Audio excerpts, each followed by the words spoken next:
नमस्कार बच्चों, स्वागत है आपका ज्ञान मंदिर में। आज हम कक्षा 5वीं का प्रथम पाठ राख की रस्सी का अध्ययन करेंगे। राख की रस्सी, राख होता है जब कोई चीज़ जल जाती है तो उसके जो अवशेष बचते हैं उसे राख कहा जाता है। क्या राख की रस्सी बनाना संभव है? हाँ या नहीं? आइए इस पाठ में देखते हैं कि क्या राख की रस्सी बन पाई और बनाई गई तो क्यों। देखिए, लोनपोगार तिब्बत के 32वें राजा सोनगवसेन गाम्पो के मंत्री थे। वे अपनी चालाकी और हाजिर जवाबी के लिए दूर दूर तक मशहूर थे। कोई उनके सामने टिकता ना था। चैन से ज़िंदगी चल रही थी। लोनपोगार तिब्बत के राजा के मंत्री थे और वह अपनी चालाकी और होशियारी के लिए जाने जाते थे, परंतु अब उन्हें चिंता होने लगी थी। किस बात की? मगर जब से उनका बेटा बड़ा हुआ उनके लिए चिंता का विषय बना हुआ था। कारण यह था कि वह बहुत भोला था, सीधा साधा था। होशियारी उसे छूकर भी नहीं गई थी। लोनपोगार ने सोचा, मेरा बेटा बहुत सीधा साधा है, मेरे बाद इसका काम कैसे चलेगा। तो उसको चालाक बनाने के लिए, उसको समझदार बनाने के लिए उन्होंने कुछ सोचा। क्या सोचा? देखिए, एक दिन लोनपोगार ने अपने बेटे को 100 भेड़ें देते हुए कहा, तुम इन्हें लेकर शहर जाओ, मगर इन्हें मारना या बेचना नहीं। इन्हें वापस लाना 100 जौ के बोरों के साथ, वरना मैं तुम्हें घर में नहीं घुसने दूंगा।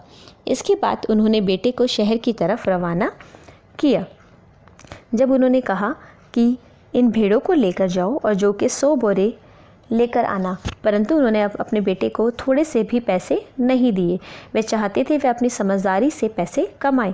लोनपोगार का बेटा शहर पहुंच गया, मगर इतने बोरे जौ के खरीदने के लिए उसके पास रुपए ही कहाँ थे।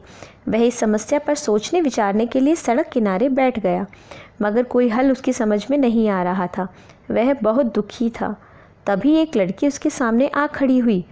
क्या बात है, तुमने इतने दुखी क्यों हो? उस लड़की ने लोनपोगार के बेटे से प्रश्न पूछा। लोनपोगार के बेटे ने अपना हाल कह सुनाया। इसमें इतना दुखी होने की कोई बात नहीं, मैं इसका हल निकाल देती हूँ। लोनपोगार के बेटे ने उस लड़की को सारी बात बता दी और उस लड़की ने कहा, मैं तुम्हारी समस्या का हल निकाल देती हूँ। इतना कहकर लड़की ने भेड़ों के बाल उतारे और उन्हें बाजार में बेच दिया। जो रुपए मिले उनसे जौ के 100 बोरे खरीद कर उसे घर वापस भेज दिया। इस प्रकार लोनपोगार का बेटा जौ के 100 बोरे लेकर घर चला गया। लोनपोगार के बेटे को लगा कि उसके पिता बहुत खुश होंगे, मगर उसकी आपबीती पर उन्होंने ध्यान नहीं दिया। वे उठकर कमरे से बाहर चले गए।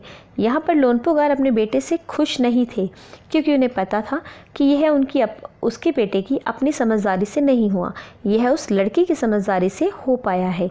इसलिए उन्होंने अपने बेटे को बुलाकर कहा, पिछली बार भेड़ों के बाल उतार कर बेचना मुझे ज़रा भी पसंद नहीं आया।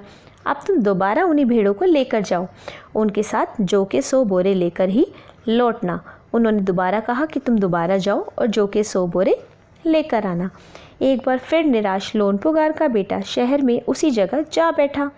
ना जाने क्यों उसे यकीन था कि वह लड़की उसकी मदद के लिए ज़रूर आएगी, और हुआ भी कुछ वैसा ही। वह लड़की आई। उसने अपनी मुश्किल कह सुनाई।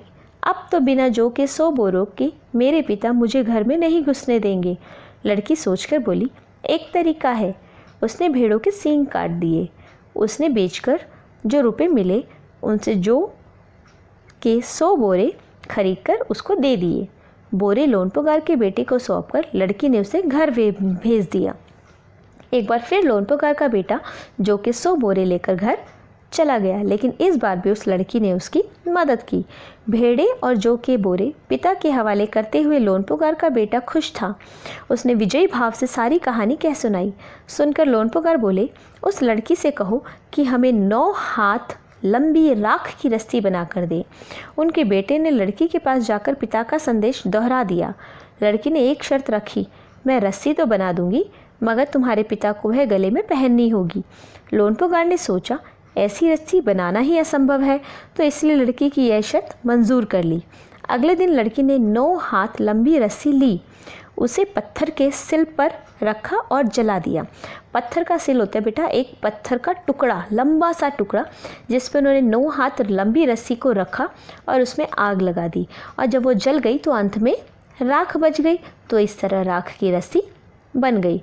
रस्सी जल गई, मगर रस्सी के आकार की राख बच गई।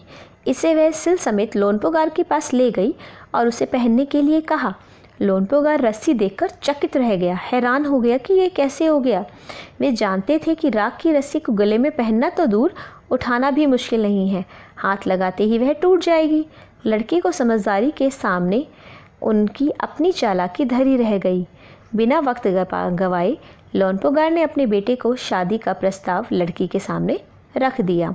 उन्होंने कहा कि तुम मेरे बेटे से शादी कर लो, क्योंकि वह लड़की बहुत बुद्धिमान थी, बहुत समझदार थी और लोनपोगार उसकी समझदारी को समझ चुके थे। इसलिए उनके सामने उन्होंने यह प्रस्ताव रखा। लड़की ने यह प्रस्ताव स्वीकार कर लिया और धूमधाम से उन दोनों की शादी हो गई। इस तरह एक लड़की ने अपने बुद्धि के बल पर लोनपोगार के बेटे से शादी की, एक मंत्री के बेटे से शादी की। एक व्यक्ति अपनी बुद्धिमानी के बल पर किसी भी समस्या का हल कर सकता है और किसी भी समस्या से बाहर आ सकता है। हम अपनी समझदारी से, अपनी होशियारी से, अपनी बुद्धि से हर समस्या का हल निकाल सकते हैं। उम्मीद करती हूँ आपको यह पाठ समझ आया होगा। अगर आपको यह पाठ समझ आया तो वीडियो को लाइक, शेयर और सब्सक्राइब करना ना भूलें। धन्यवाद।